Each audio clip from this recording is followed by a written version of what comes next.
Where will Matthew Stafford play next season? Ladies and gentlemen, the Dan Patrick Show is our backdrop. So, Matt Stafford, the Rams, there's been some serious conversations as of the last 24/48 hours of where he'll play. And if the Rams are actually thinking about trading Matt Stafford, there's been rumors about the Giants, there's been rumors about the Raiders, there's been rumors about all kind of teams, the Vikings, the Jets. Now, we'll talk about that in length. I don't think that there's a real chance that the Rams and Matt Stafford part ways unless a team is willing to give a haul for Stafford. I think the Rams would do it in that case, but I don't think it makes any sense for either party to separate at this point. So let's go ahead and listen to what Dan and the Danettes have to say, and we'll react along the way. Combine later this week, and the Rams are saying to Matthew Stafford, go out there and see if anybody really likes you, and then report back to us. And then you wonder, now, this is what I'm always interested in, is the dominoes if, let's say Stafford goes to Pittsburgh. Hopefully. All right, real quick. So some context around the Stafford thing. So when a player, I believe Stafford's 37 years old, when a player gets to that age and they don't have an extended contract, like we saw Tom Brady do this, we saw Drew Brees do this a lot towards the end of his career, where you're not going to sign like a 4 or 5 year deal when you're that age. So what a lot of players do is they'll take a short-term deal for a significant amount of money, almost like a franchise tag, and they just rework it every year. Is kind of how it works. And Stafford and the Rams went through this last year. That's what's happening this year. Now, the snag is whenever it comes time to do that, and a player may think they're worth more than the team thinks they are. Okay? I'm just going to make numbers up. I don't have the numbers in front of me. But let's say Stafford is making $28 million a year. Okay? He may go and say, listen, I'm making like half of what some of these quarterbacks are making on a yearly basis. I want to make $35 million a year or $40 million a year. And the Rams may say, that's not going to happen. Like, that's not going to be a thing. We're not going to do that. So what the teams will do is tell the player, go see what a team is willing to pay you. Go see what you're worth on the open market. And then once you see all that, come back to us and we'll see if we can work something out. That's what I think is happening here. I think Stafford and the Rams are using the NFL to kind of give them a fair market value of Stafford so that then the Rams can pay him that fair market value. Now, if the market value is more than the Rams expected, then the Rams may be forced into a trade or be forced into something like that, where if some team says, look, we'll give you a first and 2 seconds, which is a lot. I don't think he would get that. But if they said, we'll give you a first and 2 seconds, if the Jets or the Giants or some like really quarterback-starved team, then the Rams might listen. Now, that sets the Rams into a whole tizzy because the Rams and Stafford are like kind of on the cusp of something. They have young players with Kyron Williams and Puka Nacua and Jared Verse, and their defensive line was so good last year. And they, took at the end of the season, they were a team that looked like, okay, we might be able to make a run at the NFC. We might be able to get into a Super Bowl conversation. To go from that to, we just lost our franchise quarterback, and now we got to pivot. It's a tough thing to do. Hopefully they get a better offensive line and a couple of weapons. What do the Rams do? Does that impact what the Vikings do? Are the Vikings going to sign up Sam Darnold? Do you franchise him? If you're the Steelers, would you be more interested in Sam Darnold? What do the Rams do if they let Matthew Stafford go? They don't get Sam Darnold. Are they interested in trading up? So that's what's always interesting for me is this happens, that means that could happen, which means that could happen. And this year, this offseason / draft is a highly volatile quarterback carousel. You got Kirk Cousins in Atlanta, who right now is the backup. You got Derek Carr in New Orleans, who as of right now seems like he'll be gone. You got Sam Darnold in Minnesota, which is very questionable as far as what they want to do. You've got Brock Purdy in San Francisco, which is questionable of what they want to do. You've got Russell Wilson and Justin Fields kind of just in the ether. You have Aaron Rodgers also in the ether. Oh, and you've got the draft coming up, which will give you Shedeur Sanders, Cam Ward, and whoever else. So there is a lot of options right now across the NFL for quarterbacks to move around. And this is a situation there with Matthew Stafford wanting to get paid. Now, he's a great in-the-pocket passer. But we saw with the Steelers, even with athleticism, with Justin Fields and also with Russell Wilson Jr. III, you got to be on the move there. And unless that offensive line, and Bill Belichick talked about that during the season on McAfee, where he talked about the line was just not that good. And I can't count on Pickens. So is that maybe the destination is for the money, but if I'm the Steelers, what does Matthew Stafford give me if we don't give him what he needs to succeed? That's really the tricky part. Matthew Stafford is an upgrade, but only if you upgrade your offensive line and wide receivers. And his season in L.A. was okay. It was good. All right. I don't know. I mean, I might be high. I can't tell right now. I can't tell if I'm either high on Stafford or Patrick is low on Stafford. I think Stafford right now is a top 10 quarterback in the NFL. Now, he's 37, 38, whatever he is. So that is a caveat where it's okay. He's playing at a top 10 level, but you still don't give him like a 5-year. You want him for like 1 or 2 years. So the team has to be willing/ready to win in the next 1 or 2 years. I'm not sure if Pittsburgh is there. You need a team that is a quarterback away from being really, really, really, really good. That's what Matthew Stafford is. Minnesota is one that you could think about where you look at Stafford, you look at Justin Jefferson, you look at Kevin O'Connell, you look at the defense. Like, that's a team that he is a huge step ahead of Sam Darnold. I don't care how good Sam Darnold played at the beginning of last year or a majority of last year. Stafford's a huge upgrade. So Minnesota might be a spot that thinks, we can go for this. We're good enough right now. If we had him inside in a building, Justin Jefferson, Jordan Addison, we can really do some stuff. So Minnesota's a team that's probably there. San Francisco's interesting. It depends on. Obviously they would have to balk at Brock Purdy, but 20 touchdowns, 8 interceptions. Okay, you can get that out of Russell Wilson. I don't want that. Do I want Kirk Cousins? Stafford's way better than Cousins. He's going to be less. He's a guy who doesn't have mobility. Darnold has some mobility. Is he still 27? I think he's been 27 for the last 3 years. Sam Darnold's only 27. His age always accompanied him, like Aaron Rodgers' age always accompanies him. Certain athletes. Yeah. Yes, Marvin. But wouldn't an upgrade for the Steelers be Russell Wilson with an offensive line that's better? And some weapons. Yeah. I would go with Justin Fields. Oh, he's this guy right here is wearing a Juan's Flying Burrito from New Orleans. So Juan's is a Mexican restaurant there's a couple areas of it, but the one I go to is down in the CBD in New Orleans. Pretty good spot. Pretty cool spot. Good happy hour. Every time I go, I always eat way too many chips and salsa, and I feel sick. But that's only because I don't. But the place is cool. There's nothing going on with that offense. Now, if you get a true quarterback, then I don't need Justin Fields. The problem is you haven't done that.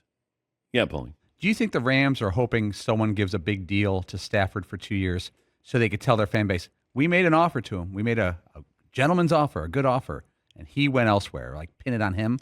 I don't think they need to apologize for anything. They were a little close to the Super Bowl to blow things up. Yeah, that's where it's like, really doesn't make a lot of sense because Stafford's kind of having a renaissance and the Rams are right back into contention. Let's just say the Rams, let's say this whole thing blew up and then the Rams all of a sudden were quarterbackless.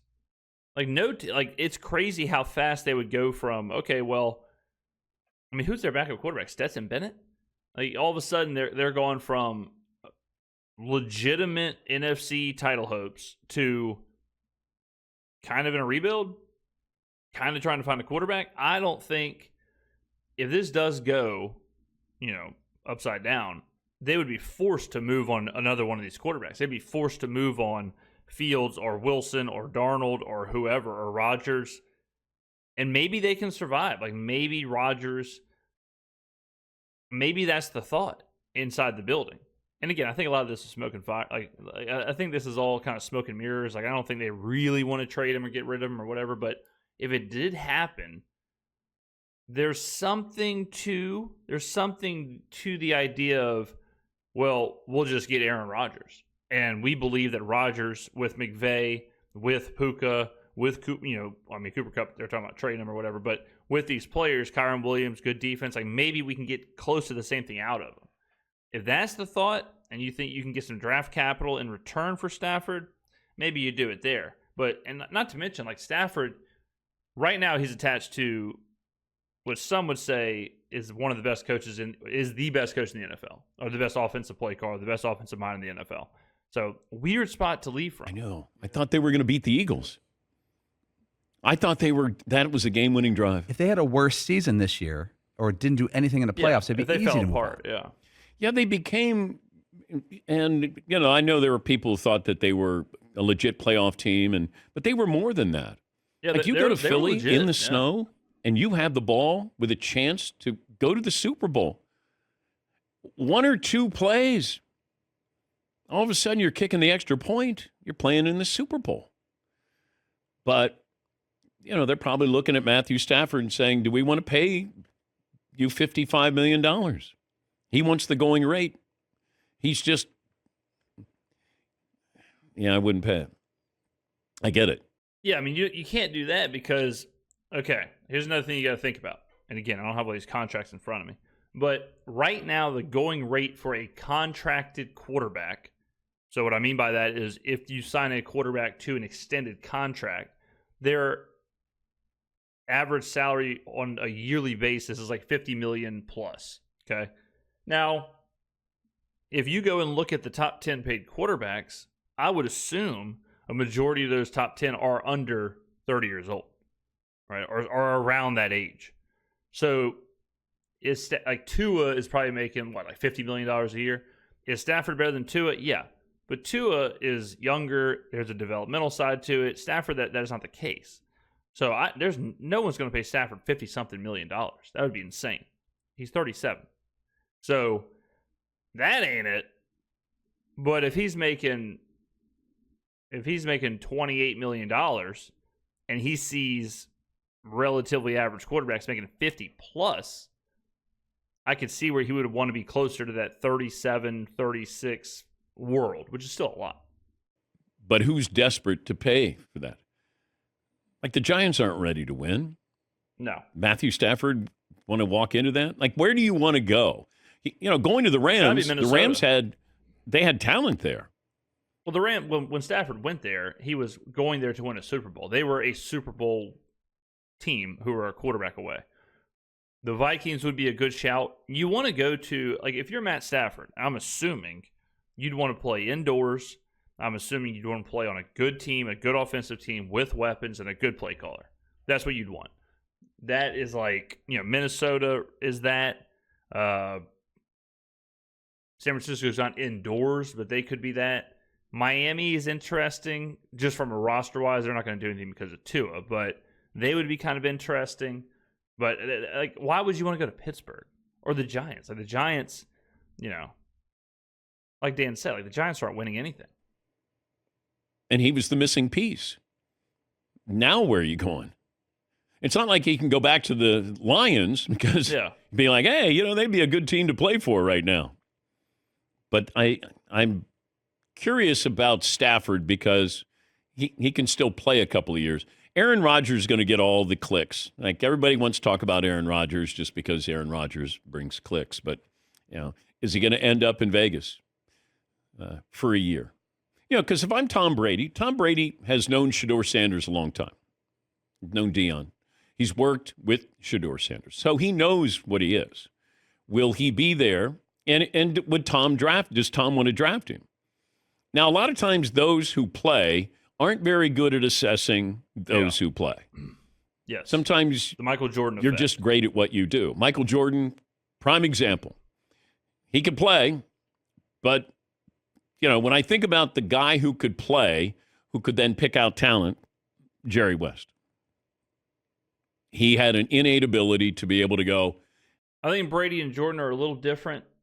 I think Jordan was so on a different level, like thinking-wise and just how he approached the game. I think he expected everyone to do that. And so I think when he started drafting players and they did not do that, like Jordan was never going to be the guy to teach or talk about like, oh, well, this is how I see the defense, and this is how you should break the zone, and then, this is the technique, and this is the shooting shot. Like, Jordan's just more of an innate, whatever else. I could see Brady being much more of an actual teacher of the quarterback position or evaluator of the position or any position on the field. That guy. And not many of them do.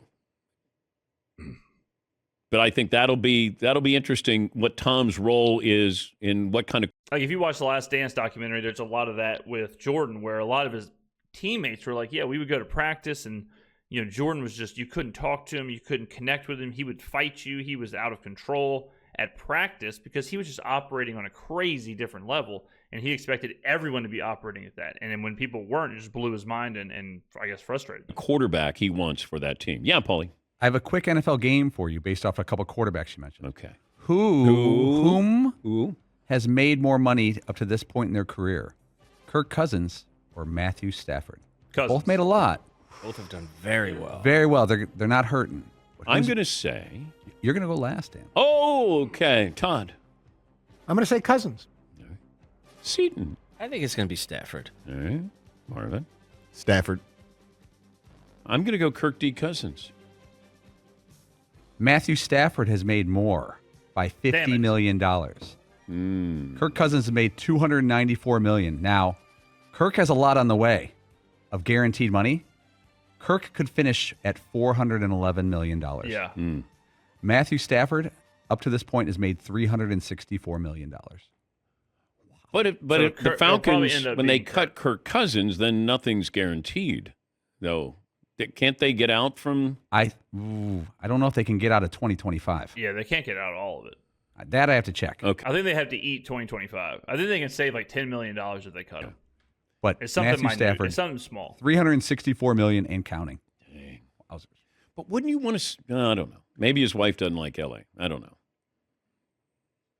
But if it's that, then I get it because I've read where maybe she is the one who not pleased with L.A. Yeah, she's been popping off.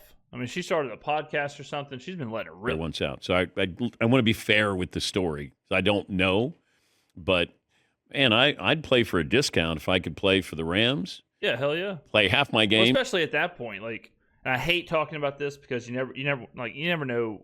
Talking about people's money or whatever. Like, you never know what they're doing with it, how they value it, whatever. If I made $340 million, I just don't think I'd be that flummoxed if I was making $28 million versus $35 million a year. Teams in that building I with that coach, with Puka Nacua. Williams is my running back. Yeah, just try and win a Super Bowl. I just kind of like get that. another one and end your career. Yeah. Why would you want to move to Pittsburgh? Because if I'm looking at the options, like, can he go to Tennessee? No. Why would you want to go there? Tennessee sucks. Steelers, maybe. Raiders? Yeah. Is that worth it? Well, I think he's only $30 million or something. I don't think his salary is prohibitive. I think he's $27 million. Damn, I almost nailed that. Yeah, so that's a bargain. Boy. Yeah. But that's typical though. Like that's the number. Like if you look, I mean, when you're up in that age and you're making basically a yearly contracts or every 2-year contracts, that's usually what you sit can at. Get him. But that's why he wants a new contract. Rams don't want to give it to him. Yeah. Well, again, like I don't think the Rams necessarily don't want to give it to him. I think right now they're in a conversation of what actually is the value. And I think they're in the discovery phase, as we call it. Ladies and gentlemen, let me know in the comments below, what do you think will happen with Stafford? You think he'll play for the Rams? You think he'll be gone pecan? What do you think will happen with this quarterback carousel that we are on? Thank you for watching, and I will see you in the next video.